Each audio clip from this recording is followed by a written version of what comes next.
going to do is we're going to add some effects to this. We want to filter out the color. We want to turn it black and white. We want to give it a little bit of a flicker.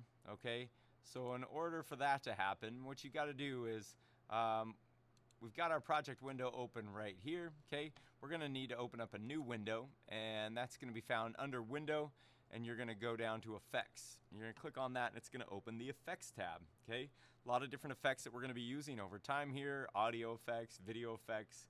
We also have basic transitions in here. Okay, and we can start by looking for black and white by just typing in the name of the one we want, black ampersand white, and there you see it pops up. And what I'm going to do here is I'm just going to take this, I'm going to drag it over, and I'm going to drop it on top of my clip. Okay, as that pops up on my clip, you'll see everything will turn black and white. And actually right over here in the Effect Controls tab, you notice we already have a black and white filter that's in here. I can actually turn it on and off by clicking this little guy right here. Okay, so this has just been added to this clip right here. Okay, the other one we want to use is called Strobe Light. So I'm going to go up here. I'm going to type in STROBE, and I have the strobe light effect. I'm going to take that, I'm going to drag it, and I'm going to drop it on. Okay, strobe light effect, if you play it right off the bat, doesn't look right. Okay, so strobe light is an effect that we're going to go in and we're going to have to change some of the parameters on it.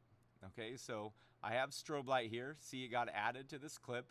Okay, I've got a couple of things we're going to change here. So where it says blend with original, we're going to click and we're going to hold on this. We're going to drag this all the way to about 88%.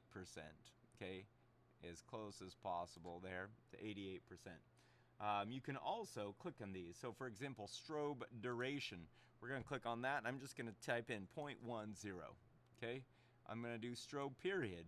I'm going to do 0.20. Okay, and then I'm going to do randomize this so that it gives it kind of a regular flicker. I'm going to do this at 62%. Okay, and then random speed, we're going to speed that up to about 25. Now, once you've set all these parameters, feel free to play with them so you can see what they do. But see, this is going to change that strobe effect, so it has kind of an irregular flicker to it. That's the randomization. The amount of time that the white stays on is like the strobe duration, and the amount of time it stays off is the strobe period. Okay, and the 88% makes it kind of blend into the background. So I think this is suitable for a beginning project, and it also helps you understand where we have all these effects. We can change all the things on it. Okay, the other thing we're going to do is we're going to roll up in this window here, and we're going to click on opacity. Okay, and with opacity, we're going to create an ellipse mask. Okay, this is going to make a vignette effect on our project. So I'm going to click on this, and it's going to add that mask in immediately. Okay, now we can grab the edges of this mask and we can drag this out right here. This is the feather. Okay, if you also notice in here, you can change mask feather by dragging this back and forth. And you see that's going to soften the edges of the mask. If I have no feather, it's just a circle. But if I drag this out, it's going to soften everything up. Okay, and then it's a little bit too small. So the other thing I might want to do is grab this guy right here and pull this out. Okay, so now I've just got this mask effect kind of around the edges, and this recreates that Edison style look of kind of an old worn out piece of film where most of the action's happening in the center there. Okay, so you can adjust that as you'd like to, but notice that's all here in opacity. I could change it on the screen over here, or I could change it over here in these settings. Okay, so I actually have some choices on how I manipulate all this stuff I do in the screen.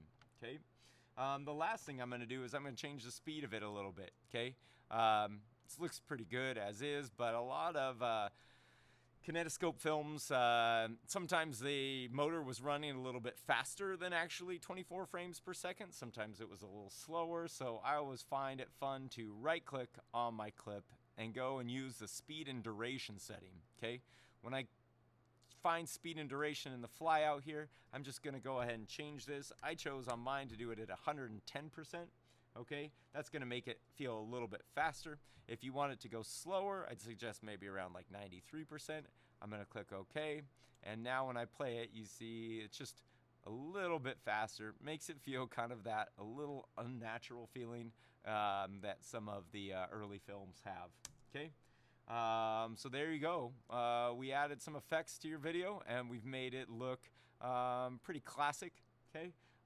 In the next video, I'm going to show you how to add titles to this project.